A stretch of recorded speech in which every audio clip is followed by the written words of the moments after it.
Hello everyone, welcome along to Encore Entrepreneur. Great to have your company.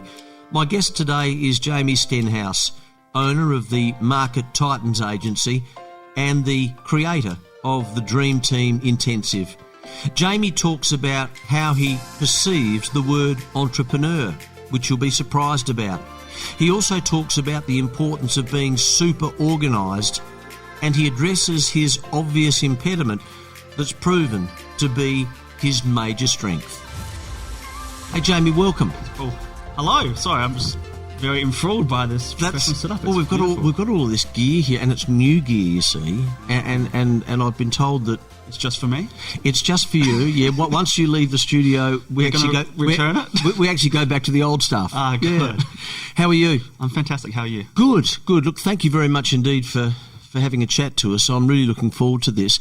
For those who don't know you, tell us about your business and tell us what you're doing now. Yeah, so I own a marketing agency. I've had that for 8-9 years now. We've helped clients across 150 different industries, and that's been my full-time career up until about the last 2 years, 2 to 2.5 years. And now I've begun helping other companies to create procedures and processes and create their own dream teams as well. And that really came about through growing my own agency and learning how to outsource the hard way and learning how to design processes and procedures. And it got to a point where my agency was able to pretty much operate on its own for 3-4 months each year, because I would travel overseas every year for 4 months since 2015, which at first terrified me. And then it kind of became a tracking point in my company, whereby every year since 2015 or 16, I would travel overseas and I would ensure that I have all of the actual processes created for that trip, so then as I head overseas, the actual team can handle those client types we have at that time. And just through doing that year after year, I got a lot of attention from my company and how it was able to still float without me. And that brought me to the place where I am now, where I'm helping other companies to create procedures, processes, and outsource as well. And you're doing that through online courses? Correct. Yeah. And what do we call you? What is your company? What is your business called? Market Titans Agency is the agency for that. The program is called the Dream Team Intensive. Okay. How old are you? 30. You seem young to be at this level. I feel old, which I think most 30-year-olds will have that, internal crisis. But I've been in this for 11 years. So I began when I was 18, 19. So I've seen a lot. I have experienced a lot. It took a while for me to get traction and really figure out what is the most important thing I should be doing. So I guess I have experience behind me. Did you always want to do this did you always want to do this? I really like creating things, if it be something. So I used to own a clothing company years ago. I used to do graphic design a long time ago too. I used to program computer games too inside high school. So I just always liked to create things, and I knew that I would like to keep creating things moving forward. And then it wasn't specifically online training and helping companies to design procedures. That's not something I think a high school student really sort of envisions themselves creating, but it kind of just led to that end result of just changing and seeing what people responded to, looking to where I could help clients. But yeah, I guess I just wanted to work behind a computer at the time. So I dropped out of high school because of my speaking impediment that I've now somewhat improved. Yeah, and we'll talk about that, because I know you're comfortable talking about that, which is a good thing. Go on. So I was just keen just to work behind a computer. I didn't know the sort of details of that. So anything that falls into that category, I kind of gravitated towards. Do you class yourself as an entrepreneur? Is that how you see yourself? Yes. Short answer, yes. And I say that with hesitation because I feel like that phrase is getting thrown around a lot, which I'm not a person to say when someone is or is not an entrepreneur. But my concern is that it's getting a negative association with people who are entrepreneurs but aren't taking the risk, or say they're not putting out a good quality product, or they're not in it to help their clients and they just want the quick cash kind of thing, right? So that's interesting. Yeah, that's your view. Has that view been around as well? Is that a commonly shared view? I think it is from people who are in the industry for quite some time. Yeah. Because a lot of us don't call ourselves entrepreneurs. I think entrepreneur is something you are becoming rather than something you are. Like, I consider myself a process engineer, a marketer, like someone who has a very honed in skill set. As a entrepreneur is still someone who's figuring out what they should be doing. They're kind of doing the actual accounting, the graphic design. They're kind of doing everything, and there's nothing wrong with that. However, I think because I've got the team behind me and because I've got that experience behind me, I don't associate myself as someone who's still doing everything in the company. I've got people to help me out now, so that's why I don't associate myself too much to that, if I was to think about it. That's really interesting because, there is a view that entrepreneurs, there is one view that entrepreneurs are young people.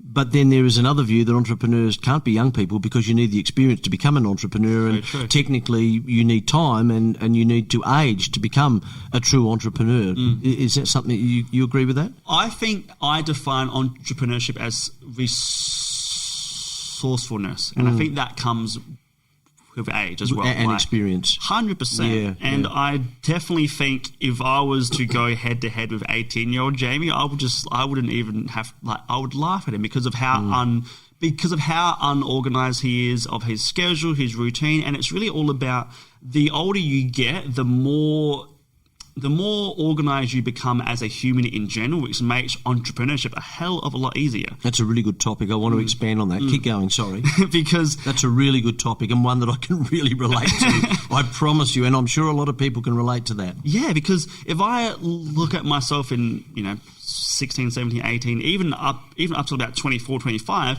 sure, I had traction and I was doing my thing full time, but it was really unorganized and I was up at all hours and it wasn't graceful and there wasn't real progress. It was just a lot of noise without traction. And I think that was because I myself as a person was just generally unorganized. I couldn't sit down and do the work. I didn't want to do things that, say, I didn't enjoy. However, the older you kind of get used to doing things you don't enjoy, and you know that as part of the actual process, and you understand how to create a good routine and control your sort of attention and all of that. And these are such crucial intangibles that a lot of younger entrepreneurs don't have until they slip up a few times, until they learn that. I want to talk more about the organisation aspect. That's a really, really interesting aspect. But before we do that, I'd like to address your impediment. You're more than happy to talk about it, which is a wonderful thing. And it's a wonderful thing because there are so many people with different impediments who feel really awkward about them and really embarrassed about them. And I they don't need to. Clearly, they don't need to. So, was your impediment worse when you were younger? Well, I dropped out of high school too. So that was the reason why I dropped out, because my speech was just hindering me from a learning point of view and from a social point of view. Communication, So like, for example, I would not answer questions in class, or say if I had to, I would give the wrong answer because I knew I could say those words to some degree. That's an interesting point. Or like, for example, trying to socialize, I would not ask for certain things. I would not talk to certain people. Even small things, like if I was to go and order lunch, I would have to point to the food, and then if it's not there, I was like, oh, I guess I'm not eating today, kind of thing, right? And all these things just compiled, and then moving into year 10, 11, 12, it was like, there's a lot more oral presentations. I was like, I am out of here. I am not hanging around for this. And it was very hindering. It was very limiting until I discovered entrepreneurship. And really? Yes, to some degree. And especially for speech, it's very much attached to your own self-worth to some degree, to your confidence, to how you feel. And I think because I didn't really have any good learning experiences in high school, I didn't feel confident in English or art or anything like that. And then I quickly discovered, I'm pretty good online. And that kind of got me some confidence and began to even it out, but it didn't get it to where it is now, where I can fluently have a conversation. And I would avoid doing interviews for years and years. And because you felt self-conscious? Because I knew that I couldn't communicate fluently. Okay, cool. Fluently. Yeah, so okay. I would get... So actually, just to clarify that, were you more embarrassed or you were just annoyed that you couldn't communicate? A bit of both. I think it is annoying because you would see some 4-year-old kid who's fluently talking and you're like, I'm like 23. Of course. Why can't I do that? Of course, kind of yeah. Right. So, so I began to overcome it through entrepreneurship, through learning something hard, through gaining expertise. And that kind of got me to a certain point where I could talk to clients and prospects, but it wasn't still under my control. And then I did a tremendous program in 2013 called the Encore program. I love that company. Anyone who has speaking should go and seek them out. What's that called again, Jamie? The Encore program. Right, cool. They have a 97% success rate, which is incredible. This is to help people with conditions like yours? Yes. Wow. And so I did, I think I'm a bit of an extremist in most sense because I did 10 courses every 3 months over a year and a half. So I just kept going back and back. And it was incredible. I had some really good friends and I learnt the most important thing I took away from that was obviously a lot of tangibles like how to breathe, how to know something's going to come up, how to avoid that. But the overarching principle is to be comfortable in your challenge. And the more you're upfront about it, the less control it has over you.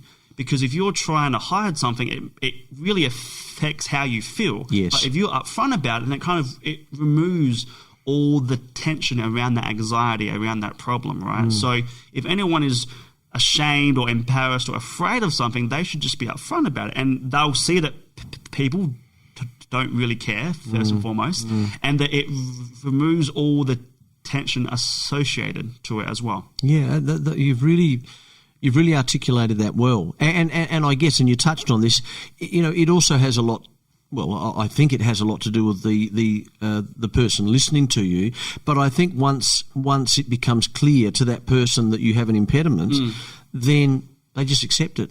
And people are going through their own things. Of course. And might not be an impediment. It is an impediment, but a different type of impediment. Yeah. And to really drill that in That's a good point. In the 3rd or 4th day of the course, they force you to go out and talk to 100 people on the street and block on purpose. Yeah. So you would go up to someone and say, for example, I would go up and say, hey, how was your day? Yeah. And they would say, no, go back and block on purpose. So you go, how is your day? Oh, okay. And seeing their reaction, and there's no reaction. You're like, this thing I was so concerned about showing isn't a big deal. Great point. So great exercise. The more you expose yourself to the fear, right, the less control it has. Are you comfortable now with it? Yeah, I am 95% comfortable. That's wonderful. And I'm comfortable because I've seen where it has brought me. For example, I would not be in entrepreneurship if it wasn't for my speech, because the speech forced me to drop out of high school. So I'm grateful for it more than anything else. And Jamie, what it does, and I wasn't sure where we were going with this interview prior to us doing it as we're doing it now, but this is really interesting because I guess what it does is it shows you that it doesn't matter what sort of impediment you've got. If you want to do something, you can do it. 100%. You just need to figure out how to use the thing that's holding you down to your advantage. And you see it all the time. Like someone who's really overweight gets really jacked and shredded, and now they train other people. Right? Like usually the unfair advantage is in the problem you have.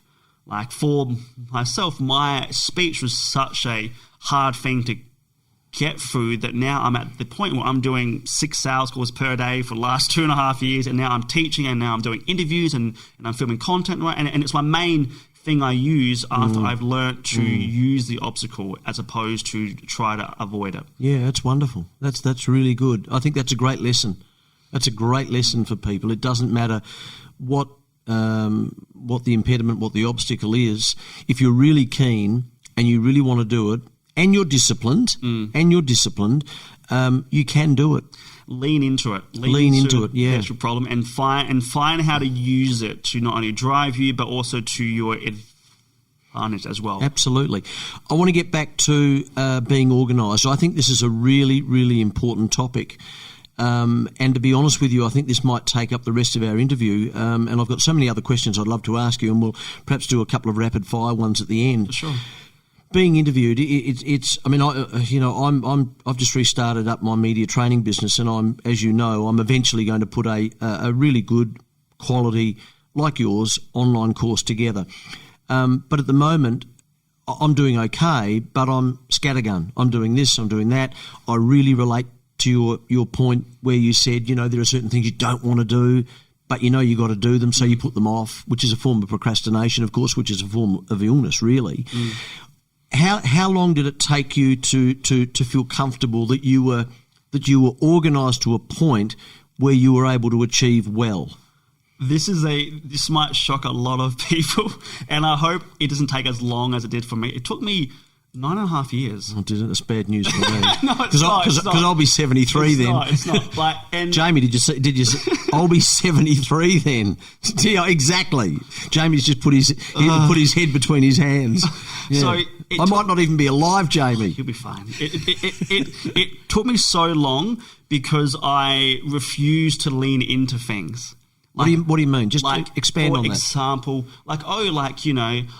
for example, I avoided doing sales calls. Okay. And then, so then I would send quotes and I would write content, and then I would try to gently sell online, but then I had to create this thing, and then I had to create and now I'm doing 40 other things which could have just been solved if I just hopped on the damn phone. Yeah, good point. So it's what is the thing I'm trying to achieve? Okay, well, I would like to close a client. Okay, well, I could build a proposal, a sales page, a training video, all that stuff, which might take a few years or a few months to get really coherent at, or I could just schedule a call and close them from there. And that is a single example. And then if we look at examples outside that, to even small things like planning the food I eat and having it pre-cooked for me saves 4 hours a week. See, I love this. Took me years to learn that. See, I love this. I mean, this is real minutia. This is really digging down. Yeah. And then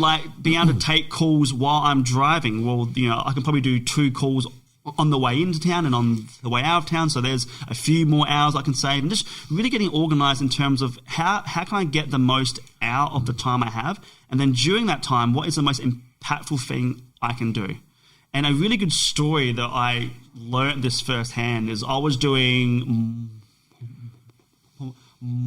Muay Thai with my coach a while ago, and someone asked the question of, hey coach, how can we improve our high kicks?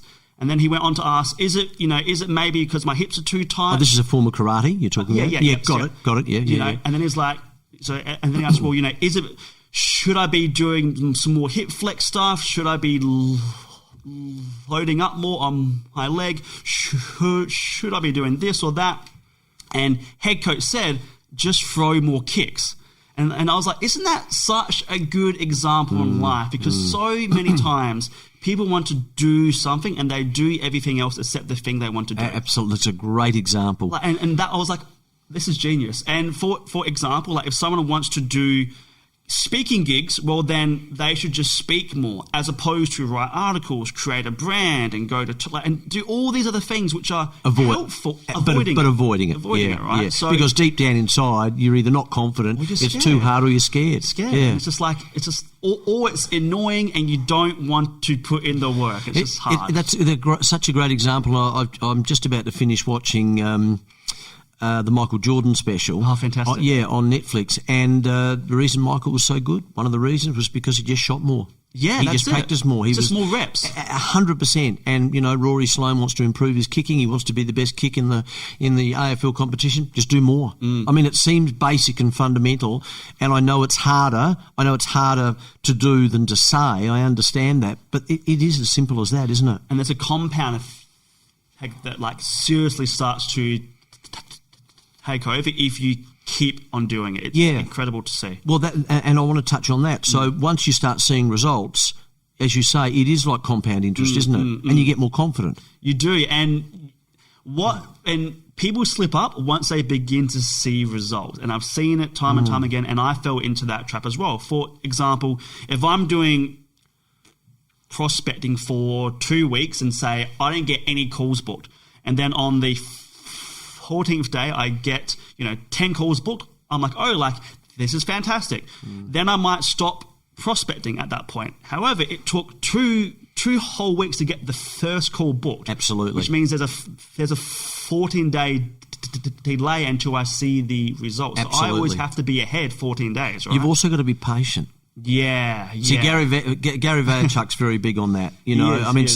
Someone will talk to Gary on Tea with Gary. What is it? Tea with Gary or yes. Gary, have tea with Gary V, and he's interviewing people, well, mainly in America and Canada, and they'll be your age, and they'll say, oh, I'm really disappointed. And he'll say, mate, you're so young. You've got to be more patient. And he'll say that to a 60-year-old. He'll say, you've still got another 20, 30, maybe 40 years. So patience is also important, isn't it? It is, and I'm super impatient, and I know that about myself. So I try to be patient in my goals, but as urgent as possible in the small things. So where are you at now with organisation? If you're giving yourself a mark out of 10, I mean, presumably you would be at 8 or 9, surely. Otherwise, you wouldn't be able to do what you're doing. Or am I being generous? Or thank you. I think we're always our worst critic, and I think that score is subjective to how you score that, right? So I would score myself at a 6. Really? I would. Really? I still think there's a few things I'm trying to tune in, trying to get more organised. And it's not organisational in the tangible sense. It's the output during the time I have. Yeah. Which is really focusing. Focusing on just the small thing and the small thing inside that, right? But I am getting a lot better. Like, I've learnt things that work really well for me and things that do not work, and it's just through trial, honestly. And as soon as you get organised, you then see other things that aren't organised. Absolutely. So it's always a constant chase to either get your schedule more tuned in, or to get your list more optimised, or to figure out that you are more creative on these days during these times, so you move those tasks to then. So it's a never-ending pursuit, and I think there were times when I used to be at a 9 or 10, and then the very next day, I'm like, oh, like I can do this as well. So then it kind of drops down to a 6 drops back a bit. Yeah. Just for those listening who are super interested in this about being more organised, what online tools would you recommend that they perhaps invest in or use to help them? Yeah, this is an interesting question because the first tool is called Rescue Time. Rescue Time, which then tracks where you're spending your time on your devices. Oh, got it. And that Rescue Time. Correct. Yeah. And that will show you where you're spending your time, first and foremost. In terms of getting organised, or in terms of making things easier, you don't want to add things to the situation. So a lot of time people will add these like time tracking apps, these notification, these like productivity hacks. It's like you're just throwing in too much. Now you have to complete the thing you need to do, and you need to use these tools. It's like it's a lot to do. Yeah. So adds to the confusion. It does. And the chaos. It does. And I've found that by removing a lot, I naturally get more organised. So it's not a sense of trying to be organised, because that's hard to do.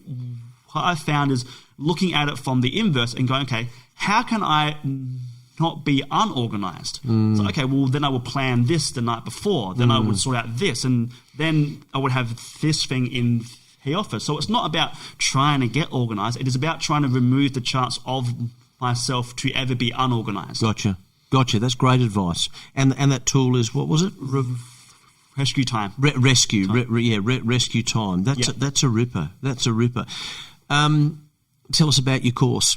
Yeah, so it is a 7-week program. We have calls twice a week with everyone in the group, And we go through the whole process of, first and foremost, getting the individual organized, because if the owner of the company isn't organized, they're not going to have time to hire, to build processes, and really to get things out of their own schedule and into the schedule of their teams.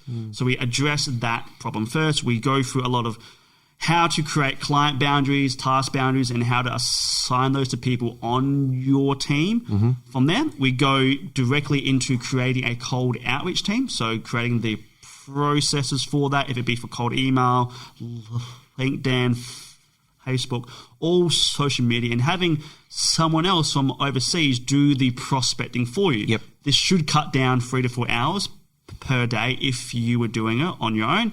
And then from there, we jump straight into the client delivery team. So this could be if you're doing ads or social media or Google AdWords or content creation for your clients or for your own company. It's about creating a team around that. And if you get all of these 3 aspects in play in terms of really trying to optimize yourself, optimizing your company, creating a actual procedure to then get you sales calls booked or say clients into your company, and then having a team to then complete the task of those client work, then you're pretty much running a well-oiled company and you just have to oversee everything, right? And it's not that hard to get to that point. It just requires the right framework and for things to be built in the right order. Wonderful.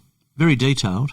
Thank you. And the calls, which are live, obviously. Yes. So it's sort of blended learning in a way, isn't it? Yeah. How important is that if someone is wanting to make an online course to actually make available that face-to-face, or if it's not face-to-face, over Zoom or maybe over a phone call? How important is that as an element of your course? I think for all programs, the more you can care about the client's results, the more you earn, generally.